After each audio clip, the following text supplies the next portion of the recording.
I love Kong. Kong did that. Just, I got to show that off a I was little going to bit. say that's a very impressive start to the show. He whipped that. Kong whipped that. He's got another one too. You want to see this other one? Let's Here do it it. is. Here it is.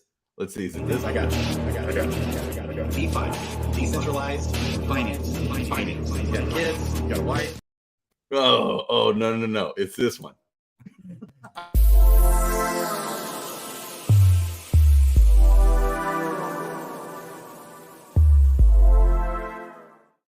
Kong, we love you. All right, everybody, boys and girls, I got to give some love to this man right here. His name is Mikhail, okay? And anytime you go and watch a Twitter Spaces with George, this man is up there on stage. Okay, and that's he caught my attention. I'm like, ooh. Then you listen to the man speak, and it's like, ooh, this guy is a gem. This guy is a gem. We need to give this guy some love. He's got connections left, right, and center. He started yesterday. He's like, hey, yeah, I know, I know the president of Gala Games. I'll just hook you up with his right-hand man. Here he is. And then boom, starts the chat. We're talking with him. All right. This guy's a gem. He's super knowledgeable. He's going places. We need to subscribe to this man's YouTube channel and grow his YouTube channel. He puts out good quality content. I can't wait to hear more about what he does. And also, he's a part of the Cryptos R Us Plus show that everybody's doing. We're going to talk about his part in that and what he's doing. He's going to be interviewing big dogs out there. What are we going to be doing? Hitting up Richard Hart. You're going to be interviewing him? I don't know. We'll see. Guys like that, BitBoy. Hey, let's talk. Dude, let's talk, man. Dude, I love you. Love you, man. Hey, man, I appreciate that warm intro. That was solid. The industry needs more people like you. Seriously, like your support for people that are trying to do great things in the space. It is not going unnoticed, man. Really appreciate all the work that you do.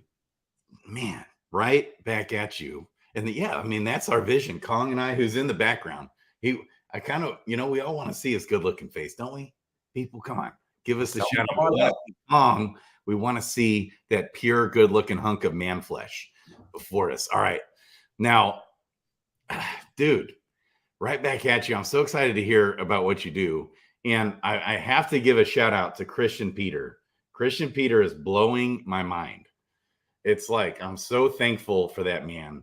He has helped us out. We're going to give you a sneak peek of the first video we're putting out, Kong, Christian, and I, for Cryptos R Us Plus. And it's going to be so good. And this man is going to be putting out a video for Cryptos R Us Plus soon as well. We're going to talk about that. I'm going to talk about everything this man does. Here we go. Check this out, guys. In today's video, we're pitting two of your favorite Web3 games against each other, Spider Tanks and Wag Me Defense, in a battle of gameplay, tokenomics, and who has the best NFT value, including adding hundreds of pages of each project white paper into ChatGPT and asking the tough question, which project has the best tokenomics and which one could potentially 100x. Buckle up for this episode of Cryptos R Us Plus.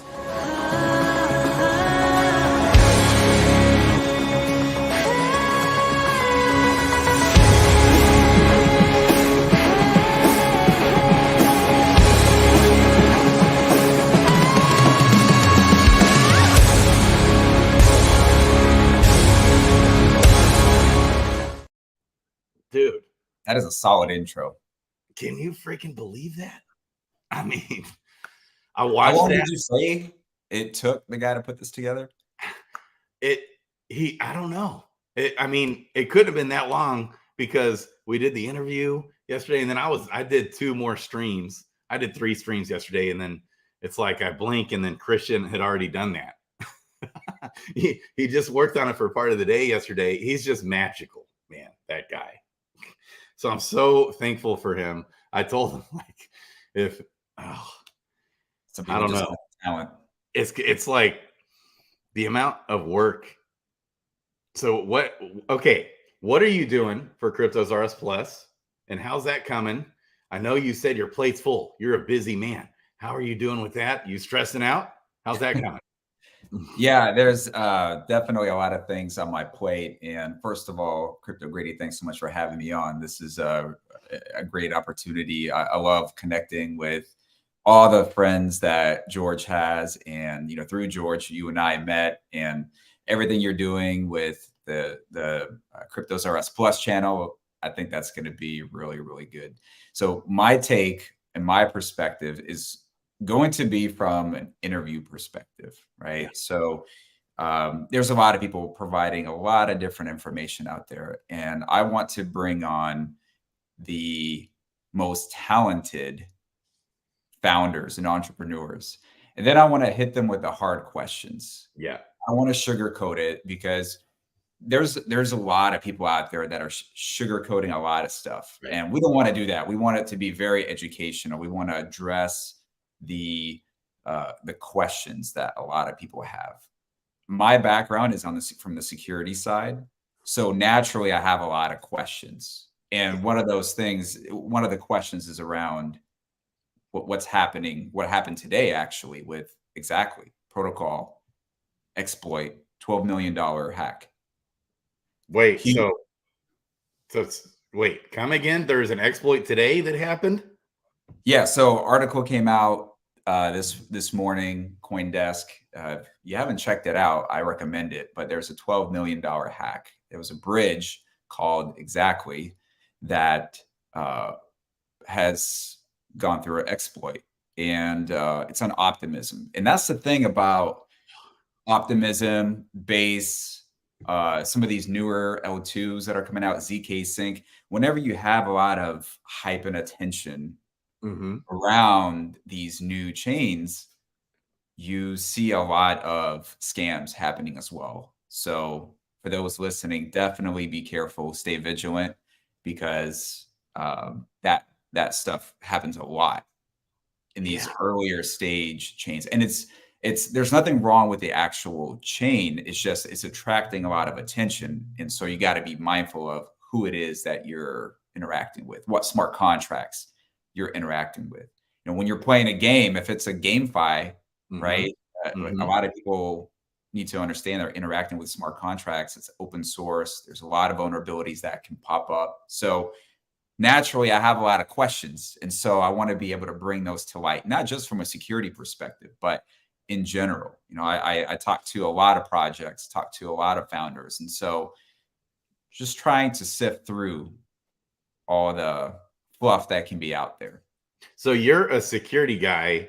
Do you know how to read the contracts and the code? Can you get in there and do all that? I wish. So okay. I have a team that is a lot smarter than me that can go in and actually do the review. Really? Yeah. So my perspective is I'm more on the front end. Okay. And on the back end. So in other words, I'm out there and I'm talking to these projects. I'm connecting with people. I'm talking to different VCs and trying to understand what's the latest and greatest technology. Okay. Where does gaming fall into all of this, right? What are people focused on right now? So these are the things that I try to get answers to. And then through that, try to help people on the security side, just trying to help Web3 be a little bit more secure. And also just to try to help people connect, like people that are building good things, they need support. And so that's what I try to do. So bad. So they so badly need it. I mean, all the amount of countless numbers of hours and blood, sweat, and tears that these devs out there are just putting in to different projects. And most of the time it's for a hope and a dream. They don't even know if it's going to ever come to anything. And then how do you actually bolster that and make it work and have people we need people out there in the sphere of crypto to be developing this stuff out for us. Otherwise, I mean, how can this go anywhere? And that's my biggest concern is probably hacking that can just kill crypto and exploits and things. Just imagine when Luna went down, there was so many millions and billions of dollars of money and blood, sweat, and tears these devs had, and so many different ecosystems, and so much innovation happening within that ecosystem of really unbanking. That's truly banking the unbanked.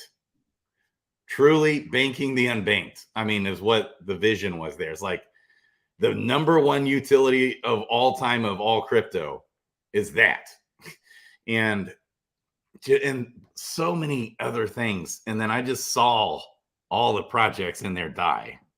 All the money that, all the VC money, all that money of developing and all the ideas and vision just crashed and burned. And then shortly thereafter, Harmony Bridge Hack, the Harmony Bridge Hack wrecked us. We're DeFi Kingdoms guys in here, baby. And right here, DeFi Kingdoms, baby. Okay. And that most projects would have died. DeFi Kingdoms didn't, though. They stuck it out, but it just wrecked me. So I'm like, this is why I'm crypto's #1 shit show continuously through this bear market, developing more and more mental illnesses as we go, trying to make it through, baby. You're doing a hell of a job, though. Seriously, the thing about when the market goes down, that's exactly when some of these bad actors come out to play. I mean, they're always there, but especially when market conditions are bad, that's like a nice recipe for them to jump in and start creating more havoc. But yeah, man.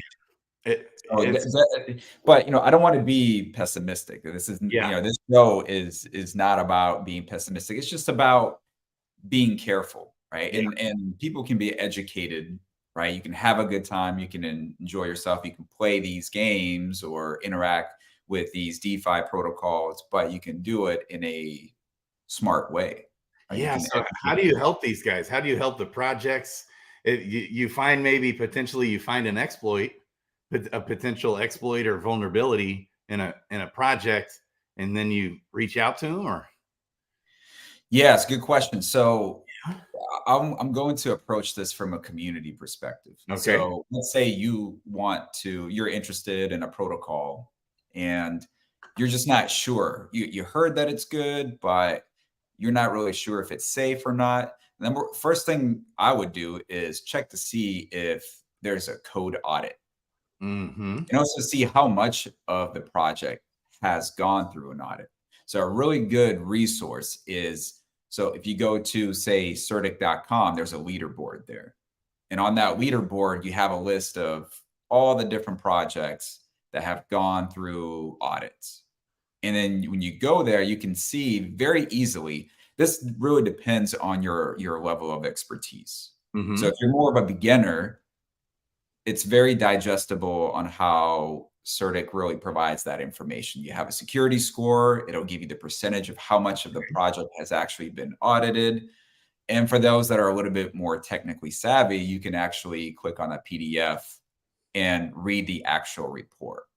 Now, the main thing to keep in mind when you're looking at these reports is that this isn't a stamp of approval. That's a very big misconception that a lot of people coming into the industry have. And so if we're going to bring on the next billion users, we have to make sure that they're educated on this stuff. Right. So it's not to say, hey, this auditing company is giving it the stamp of approval. It's just the report is there to tell you the state of the code, right? So there's a big difference there. Okay. And that's something that we need to make sure that we differentiate. Okay. I get it. Okay. I love it. Nice. And so for George's channel, you're going to try and get some big high profile names on there and have it just even be kind of this fun, entertaining way of interviewing guys, asking them the hard, awkward questions. Yeah. I'm thinking I need to poke around, do some research, poke around their Twitter, see what some of the FUD is out there, and let's just get to the bottom of it. Let's just address it, right? Let's just get on camera, let's talk about it and figure out, is this something that we really need to worry about?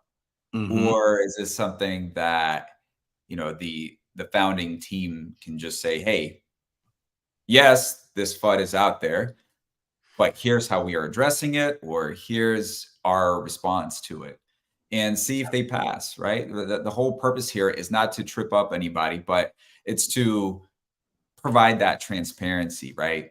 For the viewers, because that's what we need in this space. I know it, man. Okay, that's great. Okay, I am trying to find your YouTube channel. How do you dug down somewhere, right? Yeah. So what? How do I spell your name again? I know I've. Yeah. Let me. I'll send you in the chat. Okay. All right. This might help. And then also tell me about this group that you've created. What is that called again? Yeah. So I have, I do a lot of business development on the security side. And so I talk to, as I mentioned, I talk to a lot of projects. And through that, I get to meet a lot of interesting people. Yeah. And the number one thing that I've learned in business development is give value, right? Leading value. And so for me personally, whenever I meet two people and I'm like, you know what, like you two should connect and talk and see if there's anything that can happen from this. Cause I have a feeling there's some synergy here.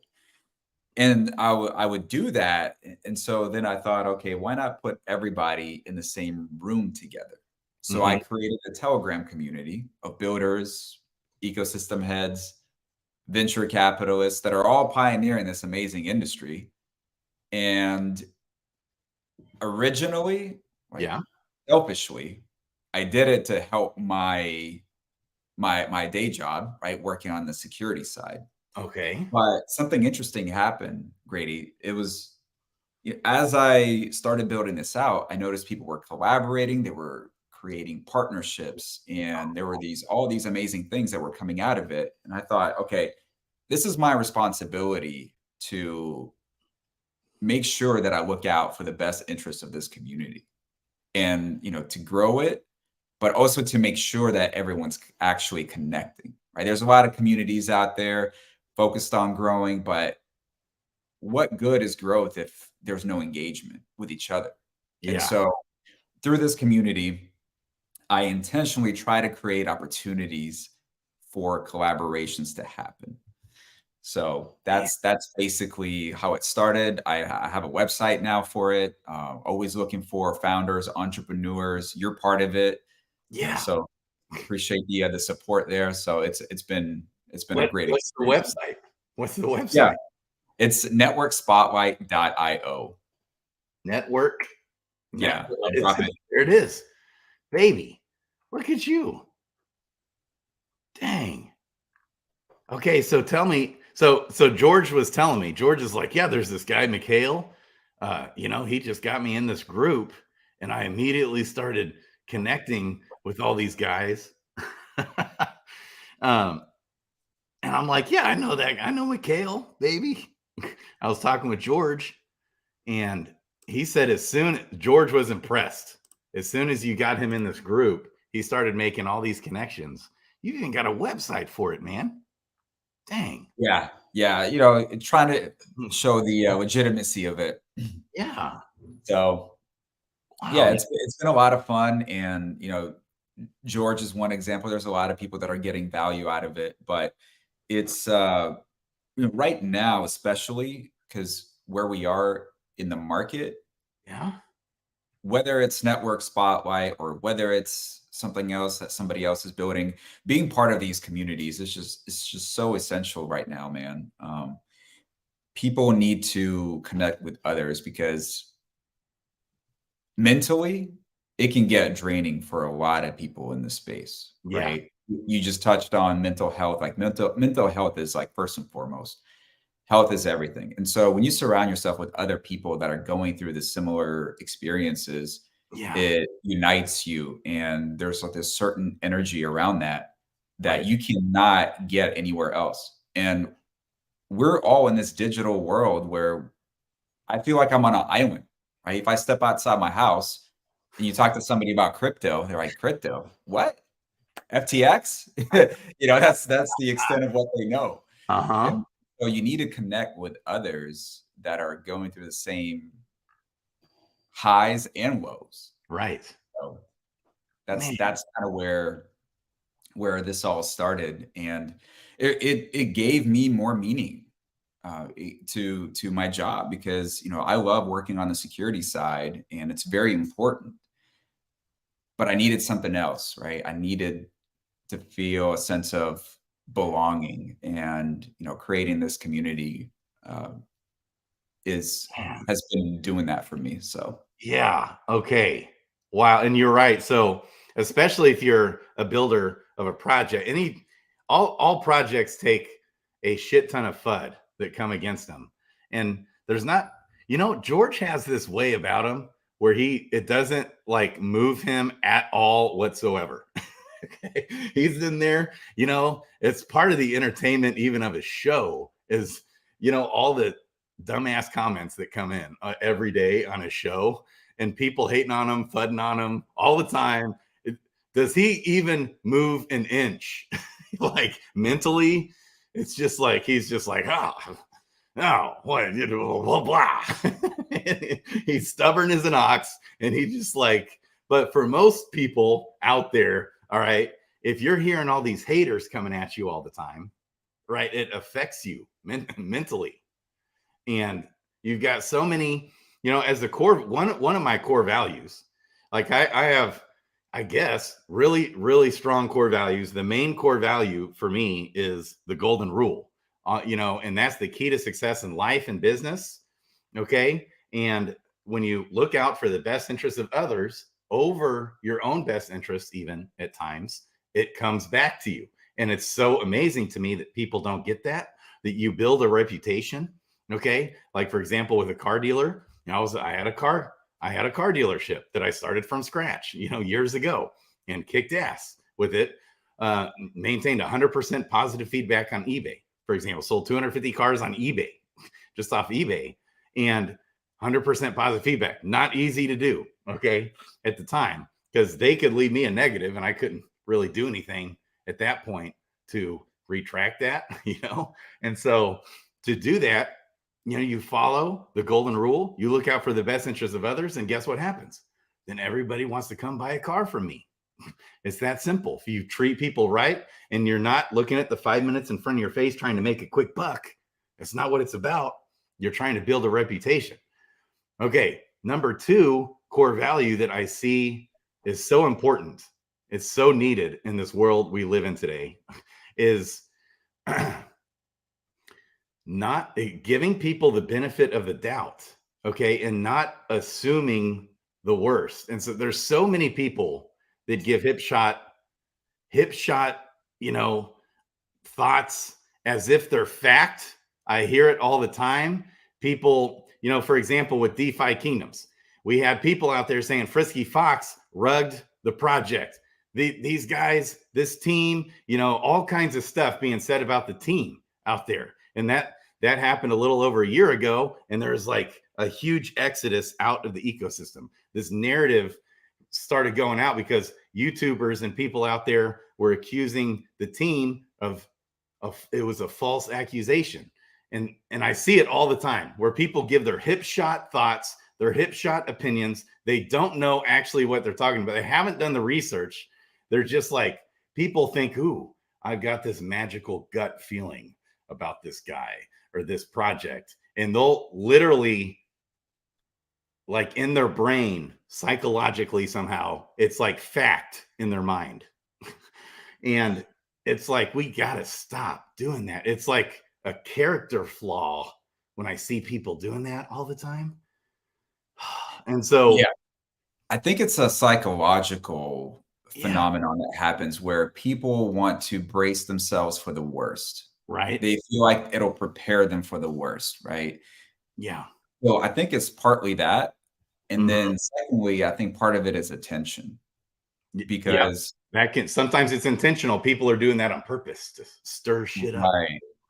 Right. Because you can get a lot of attention from people if it's something that is very dramatic, right? So Right. in this industry, I see that a lot. The things that make the headlines are the things that are the most feared. 100%. And especially, yeah, there's people out there with their low hanging fruit for this, right? Your Richard Hartz, for example. He's an easy, oh, this guy's just a big scammer. Well, he might be a complete crazy narcissistic douchebag, in your mind. Okay, but a scammer is a whole different thing, right? And it's easy to it's the same with BitBoy. It's like they put themselves out there and they're kind of out there and kind of crazy, right? But scammer, okay, maybe, but where's your data for that? Okay, why would you call him a scammer? I've been watching them, both those guys, for years. Sometimes it's hard. I get it, but it's like, wait a second, we got to separate those two things. You might not like the guy, okay, but then it's like, oh yeah, this guy, he's got to be a scammer because of, and man, and it's like, yeah, if you put yourself, the more you put yourself out there, the more publicity you have. I mean, even sports, right? You look at some of the greatest athletes of the world. Does everybody love them? No, but does that change the fact that they're still the greatest? Yeah, I mean, they still are some of the best. And so that I think that just comes with the territory. But there's one specific instance I remember when on the news I was watching about the FTX collapse. Of course, for the media, this was amazing. Right? Everybody was getting a lot of attention from the FTX collapse, and they were reporting about it. And they had a reporter at a conference, at a crypto conference, and they were asking her, and they were on the edge of their seat. What are you seeing over there, Monica? Are people scared? And she reported, she was like, no, it's just business as usual. People are just focused on building tech. They're collaborating, they're networking. Yeah. But they must be scared out of their minds, right? She was like, no, they're not. They're continuing to focus. And that is the biggest difference between the media and what they portray, right, and what's actually happening in the industry. Working in the industry, being on the ground level, going to these conferences. If you really want to understand what's happening, you go to these conferences, and it is a different story. I know the media, it's like evil so often. They know what they're doing. And I've done so many deep dives into how media functions. These news channels, news organizations, and it's like a narrative that they create out of nothing. I've seen it happen over and over and over and over again. The way they pose things. And it's like, then you realize, oh, who owns the media? Well, this XYZ owns the media. And so they're just trying to control the narrative so they can manipulate the markets. They can do, and it's just like a complete shit show. Goodness gracious, man. I'm getting myself worked up. That's why we need people like you reporting the truth. Yeah. And I think that's a big reason why George Channel has continued to succeed and grow and have so many viewing hours. People just over time have developed, even if they're indifferent about him personally, it's like, well, at least he's not going to sit there and bullshit us all day. What I'll tell you, what really stood out to me about George Cryptos R Us. There's a lot of content creators out there that are solely focused on building out their channel, and they do a great job. One thing that really stood out to me about George was his ability to say, hey, I'm up here when it comes to my channel, but I'm willing to be a learner again and humble myself and tap into an area that I'm not as familiar with. And that's exactly what he did with the industry, because being a content creator in crypto and actually being, in the industry and connecting with folks, it's two different things.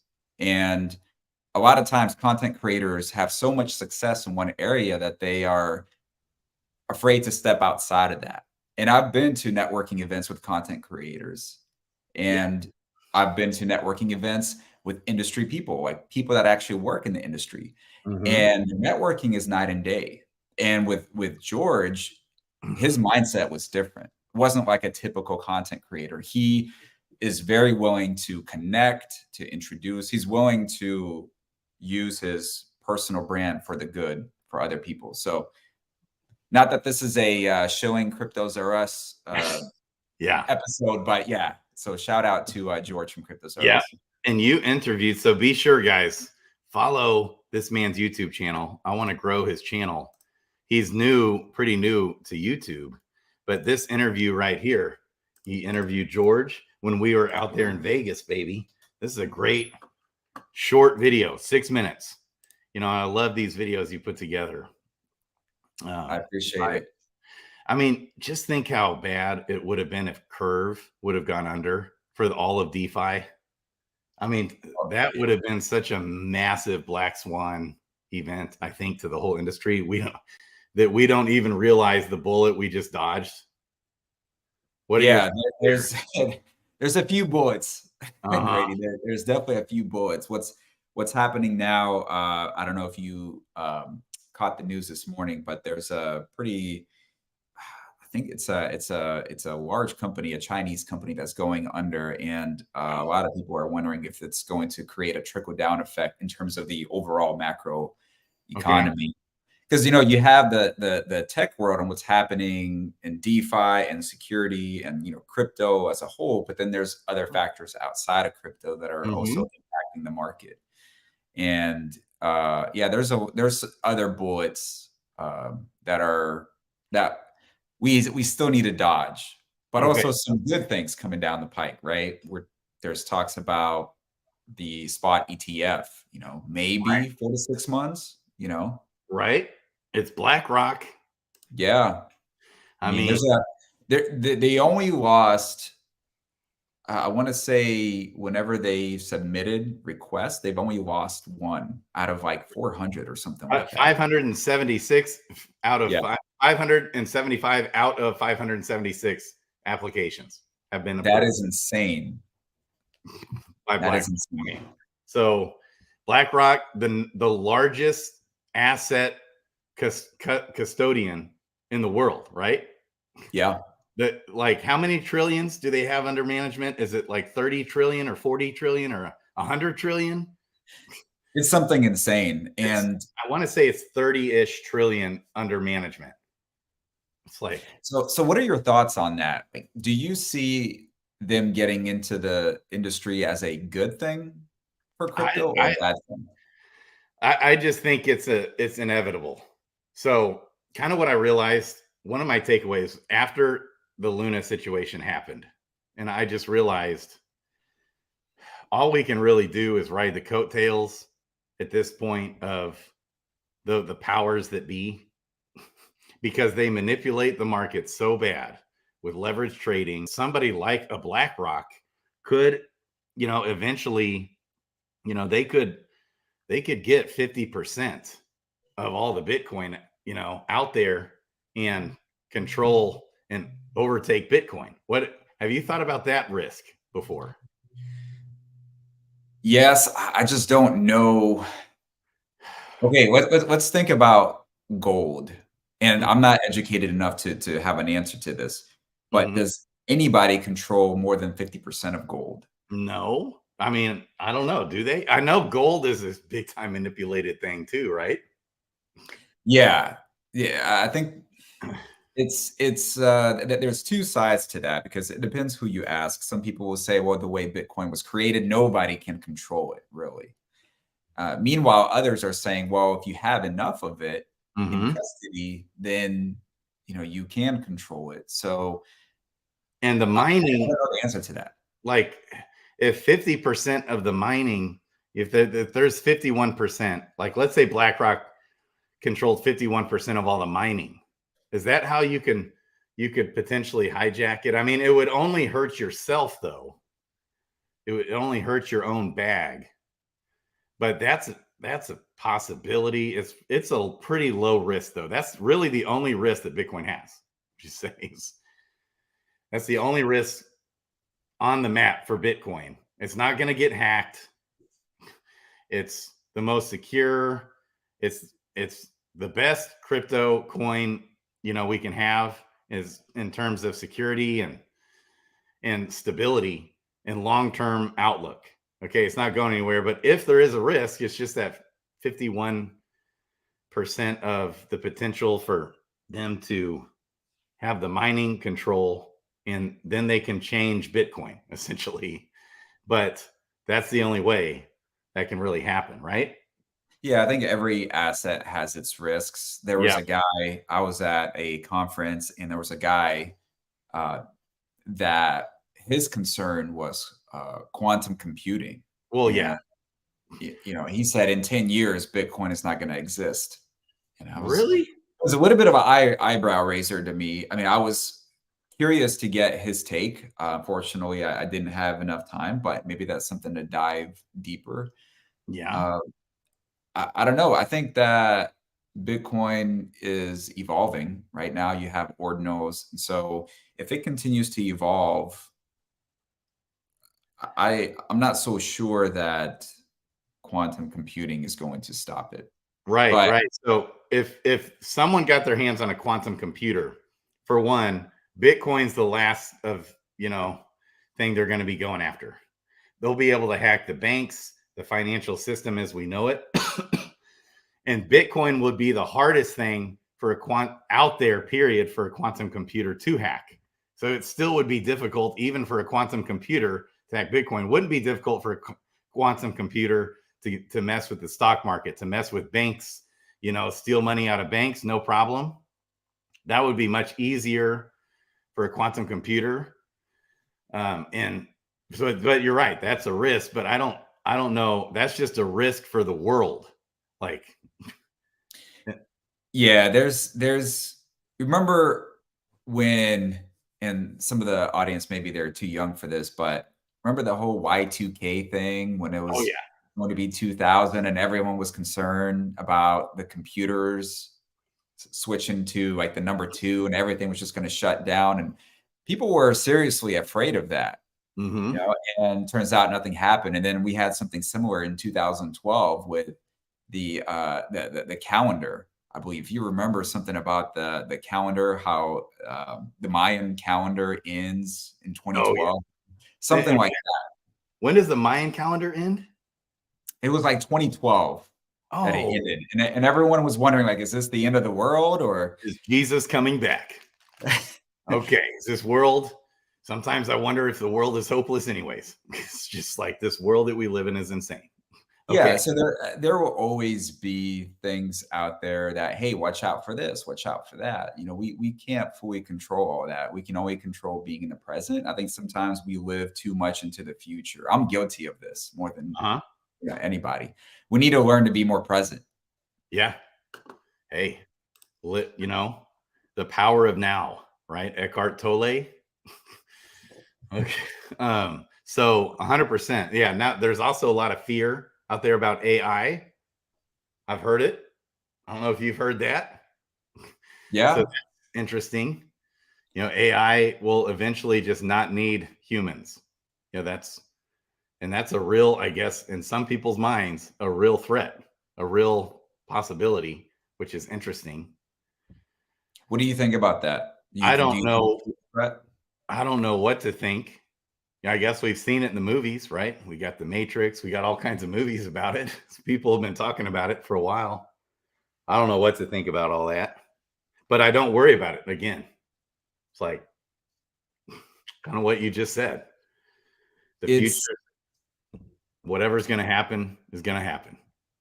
Yeah, the thing about AI, it's impacting every industry right now. That's what we do know. It's impacting even on the security side. There's certain things that you can do using ChatGPT. If you want to create a smart contract, a very basic smart contract, you can do that in ChatGPT, and you can have it review it. Can't you even have, you can have AI check for vulnerabilities in codes, right? Yeah, absolutely. Now the more complex, the more complexity you have in what you're trying to build, Yeah. obviously the less valuable something like Chat GPT becomes, right? Right. If you're trying to build cutting edge technology and you've got these unique functionalities, you're not going to have a lot of luck with AI or building it, let alone having it audited. And what are you going to say that Chat GPT audited our smart contracts, so therefore it's safe? You Well, know, in a year from now, that might be real valid. maybe. Yeah, Yeah. I won't argue that. For Mhm. now, I think that there's just more Uh-huh. data needs to be collected. But so when I was reviewing AI, I was thinking, okay, so it's impacting a lot of tech, but what about the arts? It's not really impacting them. And then now you have a lot of celebrities on strike because you could do so much with AI. You Mhm. can have a B-list celebrity and use them to create an entire movie, essentially, right? You can create songs. There's just so many different ways that you can go about utilizing AI where a lot of these talents, on one hand, less valuable, but on another, because you're human, maybe they become even more valuable. I don't know. Interesting, man. Okay. So why did Bitcoin crash yesterday? Did we get to the bottom of that? I know I've heard a lot of different things. There's rumors that Elon Musk sold off a bunch. What's going on there? Yeah, I don't know if that's, I don't know. I'm not so sure if that's true. I think it's a Right. combination of CPI data that came out and Okay. also with what's happening in China. You know, there's a the economy in China right now is in a little bit of a struggle, and Mm-hmm. whenever you have foreign countries that are struggling, Mm-hmm. they tend to rely on the dollar, Mm-hmm. and naturally, whenever the value of the dollar goes up, then these higher risk assets tend to go down. Mm-hmm. And right now, Bitcoin is viewed as tech. So Yeah. it usually trends with what tech does. Right. And so for that reason, that's my theory. I've heard Okay. that before as well. Yeah. So, but I think when in doubt, zoom out. Oh yeah. That I this was is looking. what. I was trying to get good buying opportunities. It was even down. When we started the stream, it was like at 25.6. It's already come up. The Mikhail Yeah, effect is happening. I was sorry. thinking, oh, You I know, can buy sorry. some. I was wanting to get some good entries, get some more Bitcoin and Ethereum. What are some of the projects? What are some of your most bullish projects? Yeah, and of course, I have to preface by saying not financial advice, right? Yeah, That's always the case. I I'm mean, just guys, listen. I'm just an investor like everybody else. Believe it or not, we are two dudes sitting in their homes on your screen on YouTube. We are not your personal financial advisors, and for some unknown reason, we hear that 385,776,000 times per day on YouTube. And sometimes I'd rather deal with shards of glass in my eyes than having to hear that again. But apparently, a litigation could be brought against us because you could possibly confuse two random guys on your YouTube screen right here, sitting in their home, to be your personal financial advisor. So we must say, we are not financial advisors, and this is not financial advice, AKA, this means there could be some potential financial advice, Yeah. but it's not Although financial I need advice. some advice on my beard. I feel like Uh-huh. that zoomed in. I think I need to do some trimming here. But Okay. going back to your question, Uh-huh. so my perspective is going to be based on what I'm seeing in the industry, talking to people and getting a sense of where they are building. Yeah. So of course you've got, your Bitcoin, Ethereum, Yep. those guys are up there for a reason. So Mhm. that's an obvious one. Mm-hmm. And then of course you have the second tier, like your Cardanos of the world, your Solanas, Polkadot. They're all interesting in a different way. Mm-hmm. Cardano tends to move very slow and methodical, Mm-hmm. but they go through their little spurts. They had a meme coin run not too long ago. Yeah. And like MinSwap exchange was Right. packed to the brim, like super busy. Yes. So everyone is having their little moment, right? Mm-hmm. And with Solana, they're processing tons of transactions, which, how many of those are fully valid? I don't know, but there's still a lot of development that's happening on Solana. Even in Solana, yeah. So how many transactions does Solana do per day? Oh, geez. I don't know. I was checking. Let me see while we're talking. Okay. There's a few different sites that will pull up like on-chain data. Okay. And I was looking at that, and Solana was like by far more than anybody else. But Okay. they also have a lot of bots on there. So how many of those transactions are actually human? I don't know. I'm sure there's a way to figure that out. Yeah.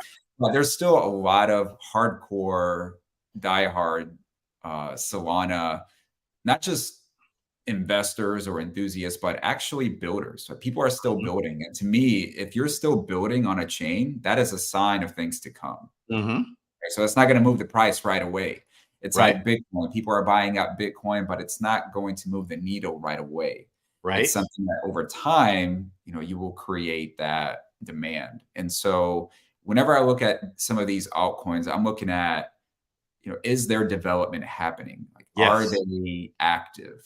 Mm-hmm. So to me, that's a good sign. So, going back to that list, so like Cardanos of the world, the Solanas of the world, I think that they're here to stay. Okay. Also, a lot of the things that's happening on the layer 2, like the layer 2 scaling solutions, Yes. there's a lot of attention there. Right. And when Base came out with a bang. And for those that are not familiar, Base is a layer 2 scaling solution created by Coinbase. Mm-hmm. It essentially is optimism, in my Yep. understanding. Like it's like an identical copy. Oh, really? Identical? I believe so. It's Wow. or if like really close. Okay. Okay. Yeah. Interesting.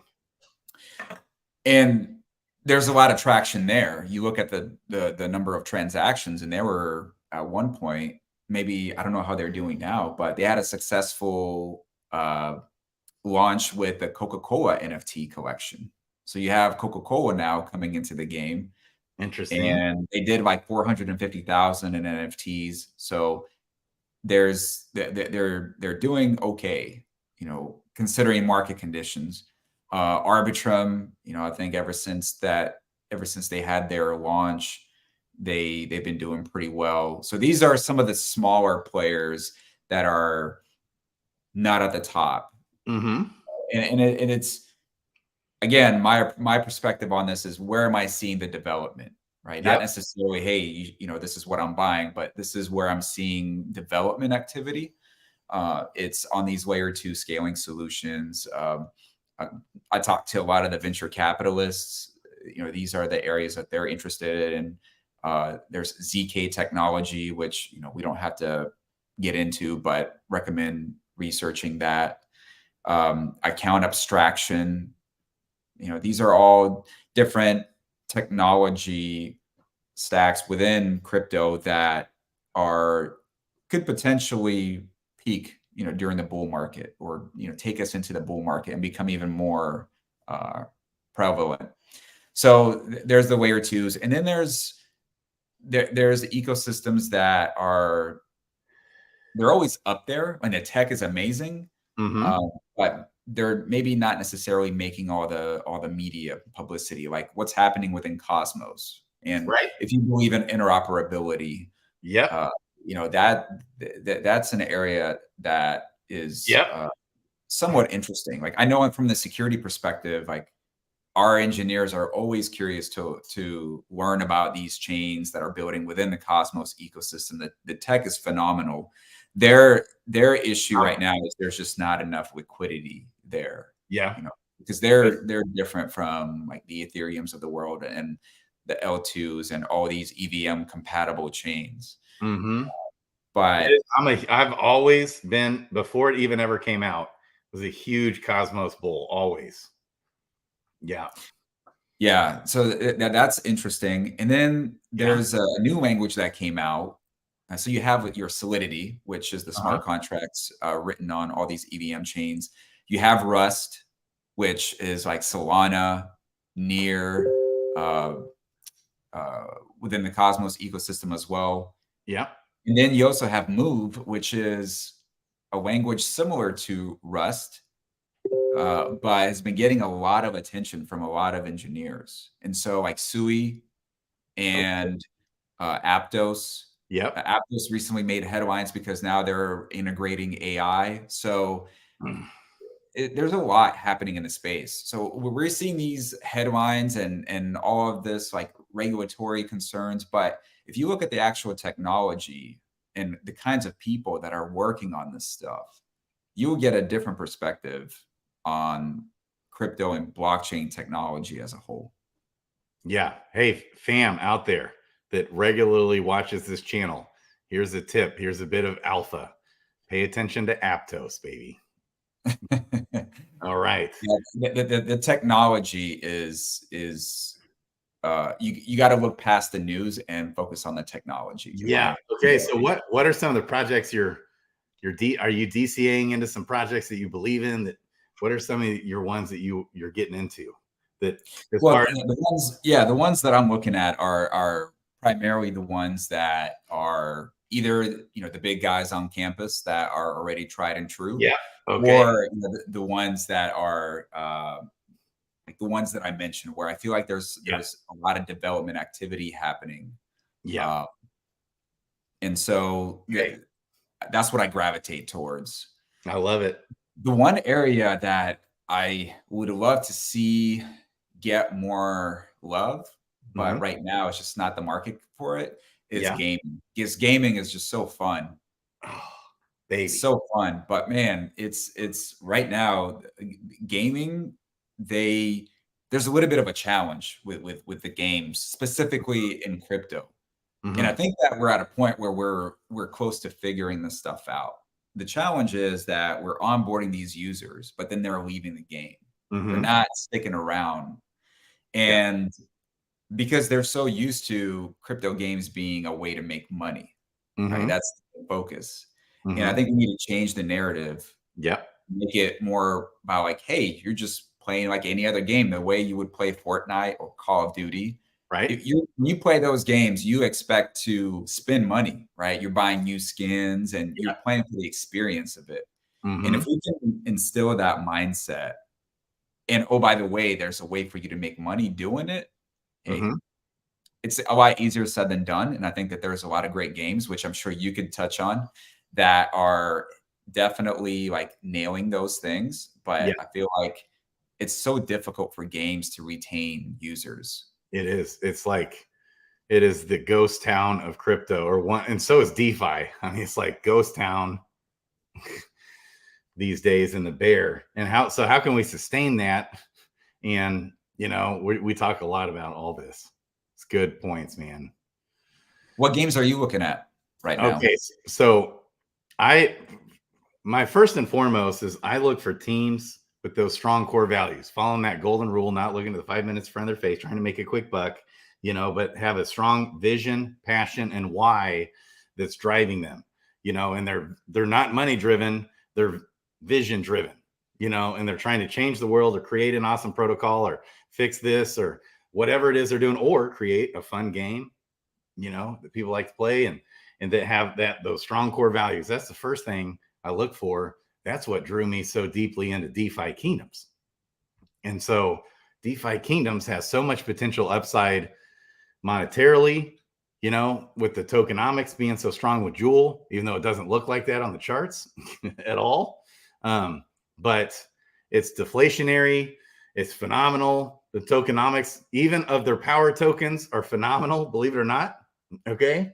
Even though that's bad right now, they're being burned at a 25% burn rate. There's high utility and high demand for the earning token in their DeFi protocol, because it's a DeFi, it's a decentralized exchange first and foremost. Okay. And it's a full economy ecosystem that's so big brains. The team, the average IQ of the DeFi Kingdoms team is okay. And so, when it comes to all that, but just like you said, we've had 99.9% of everyone exiting out of the ecosystem for one, false FUD against the team, two, the Harmony bridge hack. Okay. And so, but the team just keeps grinding and doing their thing. They're getting partnerships going. They do weekly AMAs. They communicate, which is hard to find in the crypto space, even though most of these projects, they don't know how to get out of their own way when it comes to messaging and communication. Okay. And that's what drives me nuts from a business marketing perspective. Okay. It's like, golly, it's just like these projects all over the place in all of crypto, except Cardano, they don't know how to get out of their own way, I would say. And so that's what I love to do, is help promote the good ones. Okay. And even though they're a bunch of big brain, high IQ, geek out nerds that don't understand messaging and communication and marketing for the life of them. Okay. And so another one, Dragon's Crossing, that was on FOMO or Pass, George, I love it's a fully, the game is fully live. It's not in beta. It's phenomenal, big brains game.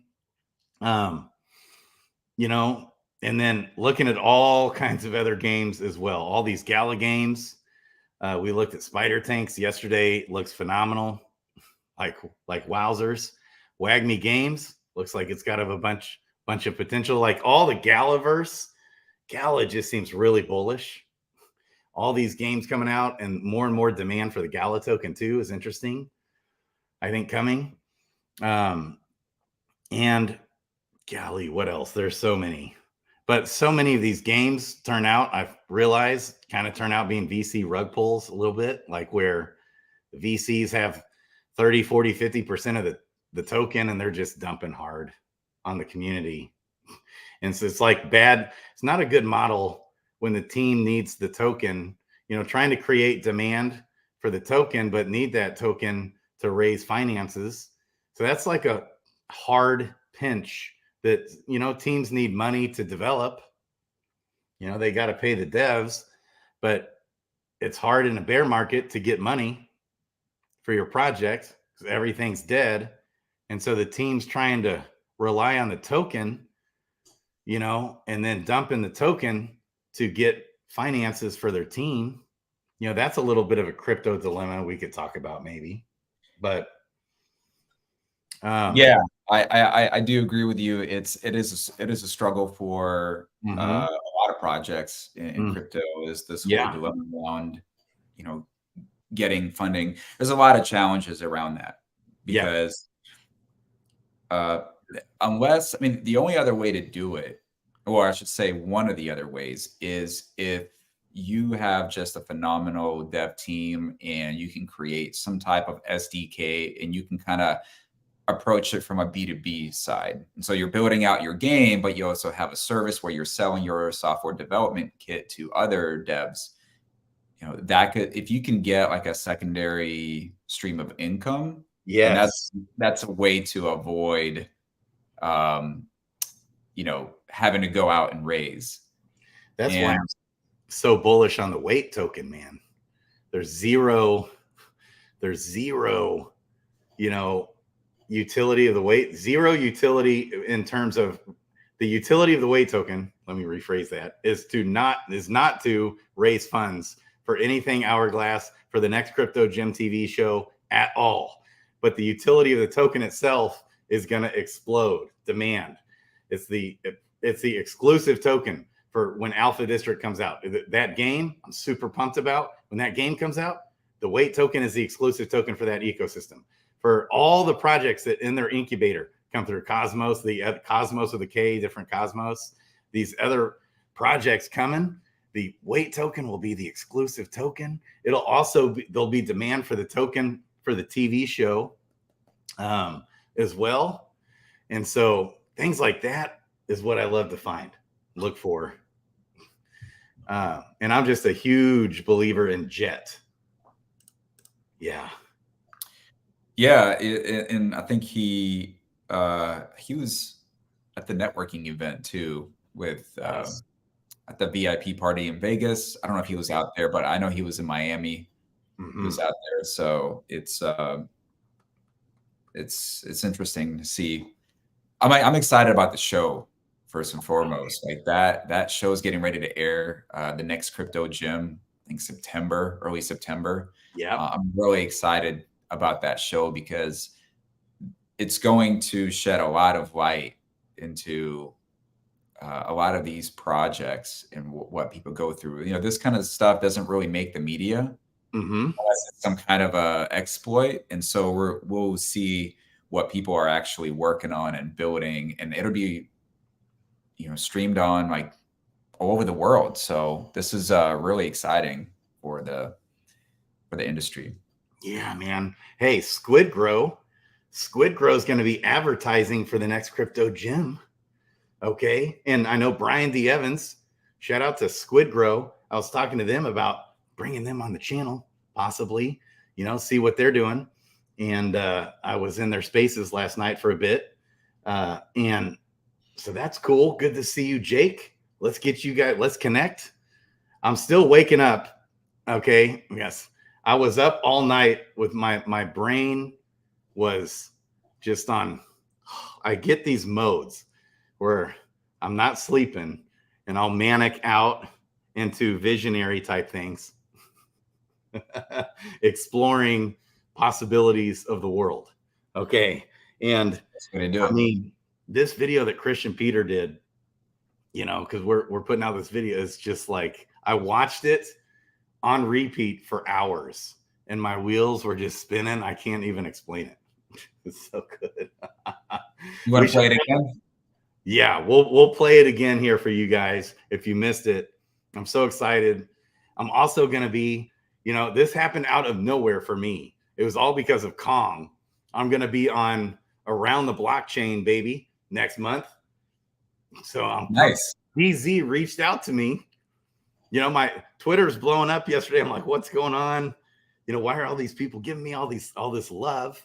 Well, Kong was in a Discord saying, hey guys, give Grady some love. Around the Blockchain posted, hey, is there who do you think is a influencer that should be on Around the Blockchain? They tweeted that out, and then I got a whole bunch of love from that. And so DZ, boom, reaches out to me, hey, you interested in coming on Around the Blockchain? And so I was like, heck yeah. So and I think the day after the next Crypto Gym airs, I'll be on the Around the Blockchain show, and DZ is an advisor for Hourglass too. And so, I didn't know that. I'll be the Web3 community is so powerful. Like the networking, it's amazing the things that you can do because we're all connected through Twitter, through Telegram, all these different ways for us to connect. But definitely keep me posted on Around the Blockchain. I want to see you represent. Yeah, baby. I can't wait. So fun. Any final words before we wrap up? And then we'll wrap up with KP's intro teaser video that we're doing for Cryptos RS, baby. Yeah, just one last time, appreciate you having me on, Crypto Grady. This was a lot of fun talking about everything from the exploit that happened earlier today to the different crypto trends and talking about life in general and just human nature, right? It's stay vigilant. That's obviously the first and foremost goal here. Stay positive. Right now we're going through an unsettling time. Don't always track what's happening from a price perspective. Focus on technology, see what's happening on that side. And that'll definitely give you a lot of optimism moving forward. So appreciate you for having me on. Yeah, man. Hey, can you give us a teaser on who your first interview is going to be for that, or no? You have to tune in to find out. Okay. Yeah, we're going to keep you on the edge of your seat. Oh, baby. Okay, guys. Love you. Here's Christian Peter. Here it is, baby. He is a godsend in our lives. Here is the intro to our first video for Cryptos R Us Plus. In today's video, we're pitting two of your favorite Web3 games against each other, Spider Tanks and Wag Me Defense, in a battle of gameplay, tokenomics, and who has the best NFT value, including adding hundreds of pages of each project white paper into ChatGPT and asking the tough question, which project has the best tokenomics and which one could potentially 100x. Buckle up for this episode of Cryptos R Us Plus.